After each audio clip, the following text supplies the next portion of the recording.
Chapter 13. Motivation is overrated. Environment often matters more. Anne Thorndike, a primary care physician at Massachusetts General Hospital in Boston, had a crazy idea. She believed she could improve the eating habits of thousands of hospital staff and visitors without changing their willpower or motivation in the slightest way.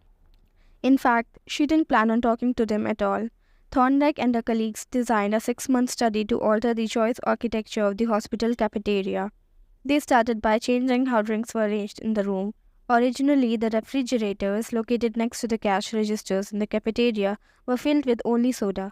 The researchers added water as an option to each one. Additionally, they placed baskets of bottled water next to the food stations throughout the room. Soda was still in the primary refrigerators, but water was now available at all drink locations. Over the next 3 months, the number of soda sales at the hospital dropped by 11.4%. Meanwhile, sales of bottled water increased by 25.8%. They made similar adjustments and saw similar results with the food in the cafeteria. Nobody had said a word to anyone eating there. People often choose products not because of what they are, but because of where they are. If I walk into the kitchen and see a plate of cookies on the counter, I'll pick up half a dozen and start eating, even if I hadn't been thinking about them beforehand and didn't necessarily feel hungry. If the communal table at the office is always filled with donuts and bagels, it's going to be hard not to grab one every now and then. Your habits change depending on the room you are in and the cues in front of you. Environment is the invisible hand that shapes human behavior. Despite our unique personalities, certain behaviors tend to arise again and again under certain environmental conditions. In church, people tend to talk in whispers. On a dark street, people act very in guarded. In this way, the most common form of change is not internal but external.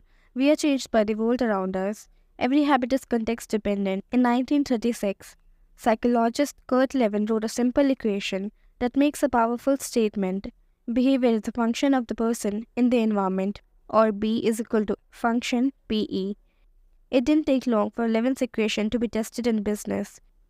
In 1952, the economist Hawkins Stone described a phenomenon he called suggestion impulse buying, which is triggered when a shopper sees a product for the first time and visualizes a need for it. In other words, customers will occasionally buy products not because they want them, but because of how they are presented to them. For example, items at eye level tend to be purchased more than those down near the floor. For this reason, you will find expensive brand names featured in easy-to-reach locations on store shelves because they drive the most profit, while cheaper alternatives are tucked away in harder-to-reach spots. The same goes for end caps, which are the units at the end of aisles. End caps are money-making machines for retailers because they are obvious locations that encounter a lot of foot traffic. For example, 45% of Coca-Cola sales come specifically from end of the aisle racks. The more obviously available a product or service is, the more likely you are to try it. People drink Bud Light because it is in every bar and visit Starbucks because it is on every corner. We like to think that we are in control. If we choose water over soda, we assume it is because we wanted to do so. The truth, however, is that many of the actions we take each day are shaped not by purposeful drive and choice, but by the most obvious option. Every living being has its own methods for sensing and understanding the world. Eagles have remarkable long-distance vision. Snakes can smell by tasting the air with their highly sensitive tongues. Sharks can detect small amounts of electricity and vibrations in the water caused by nearby fish. Even bacteria have chemoreceptors, tiny sensory cells that allow them to detect toxic chemicals in the environment. In humans, perception is directed by the sensory nervous system. We perceive the world through sight, sound, smell, touch, and taste. But we also have other ways of sensing stimuli. Some are conscious, but many are non-conscious. For instance, you can notice when the temperature drops before a storm, or when the pain in your gut rises during a stomachache, or when you fall off balance while walking on rocky ground. Receptors in your body pick up on a wide range of internal stimuli, such as the amount of salt in your blood or the need to drink when thirsty. The most powerful of all human sensory abilities, however, is vision. The human body has about 11 million sensory receptors. Approximately 10 million of those are dedicated to sight. Some experts estimate that half of the brain's resources are used on vision. Given that we are more dependent on vision than on any other sense, it should come as no surprise that visual cues are the greatest catalyst of our behavior. For this reason, a small change in what you can see can lead to a big shift in what you do. As a result, you can imagine how important it is to live and work in environments that are filled with productive cues and devoid of unproductive ones. Thankfully, there's good news in this respect. You don't have to be the victim of your environment, you can also be the architect of it. How to design your environment for success. During the energy crisis and oil embargo of the 1970s, Dutch researchers began to pay close attention to the country's energy usage. In one suburb near Amsterdam, they found that some homeowners used 30% less energy than their neighbors, despite the homes being of similar size and getting electricity for the same price. It turned out the houses in this neighborhood were nearly identical except for one feature, the location of the electrical meter. Others had the electrical meter upstairs in the main hallway. As you may guess, the homes with the meters located in the main hallway used less electricity. When the energy use was obvious and easy to track, people changed their behavior. Every habit is initiated by a cue, and we are more likely to notice cues that stand out. Unfortunately, the environment where we live and work often make it easy not to do certain actions because there is no obvious cue to trigger the behavior. It's easy not to practice the guitar when it's tucked away in the closet. It's easy not to read a book when the bookshelf is in the corner of the guest room.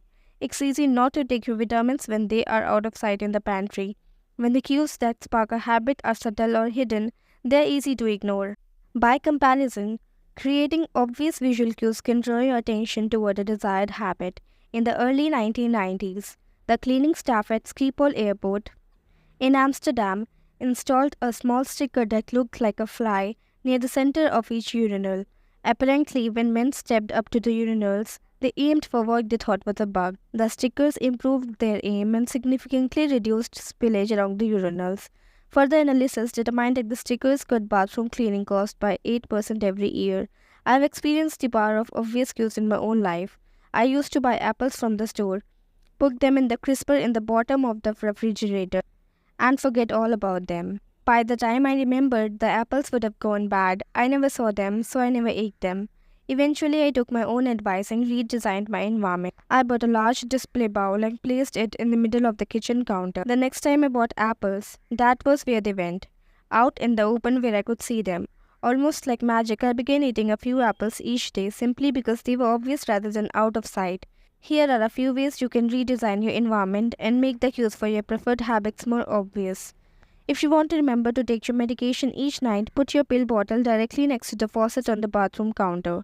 If you want to practice guitar more frequently, place your guitar stand in the middle of the living room. If you want to remember to send more thank you notes, keep a stack of stationery on your desk. If you want to drink more water, fill up a few water bottles each morning and place them in common locations around the house. If you want to make a habit a big part of your life, make the cue a big part of your environment. The most persistent behaviors usually have multiple cues. Consider how many different ways a smoker could be prompted to pull out a cigarette. Driving in the car, seeing a friend smoke, feeling stressed at work, and so on. The same strategy can be employed for good habits. By sprinkling triggers throughout your surroundings, you increase the odds that you will think about your habit throughout the day. Make sure the best choice is the most obvious one. Making a better decision is easy and natural when the cues for good habits are right in front of you. Environment design is powerful not only because it influences how we engage with the world, but also because we rarely do it. Most people live in a world others have created for them, but you can alter the spaces where you live and work to increase your exposure to positive cues and reduce your exposure to negative ones. Environment design allows you to take back control and become the architect of your life. Be the designer of your world and not merely consumer of it. The context is the cue. The cues that trigger a habit can start out very specific, but over time your habits become associated not with a single trigger but with the entire context surrounding the behavior. For example, many people drink more in social situations than they would ever drink alone. The trigger is rarely a single cue, but rather the whole situation. Watching your friends order drinks, hearing the music at the bar, seeing the BS on tap. We mentally assign our habits to the locations in which they occur, the home, the office, the gym. Each location develops a connection to the certain habits and routines. You establish a particular relationship with the objects on your desk, the items on the kitchen counter, the things in your bedroom. Our behavior is not defined by the objects in the environment, but by relationship to them. In fact, this is a useful way to think about the influence of the environment on your behavior. Stop thinking about the environment as filled with objects. Start thinking about it as filled with relationships. Think in terms of how you interact with the spaces around you. For one person, her couch is the place where she reads for an hour each night. For someone else, the couch is where he watches television and eats a bowl of ice cream after work.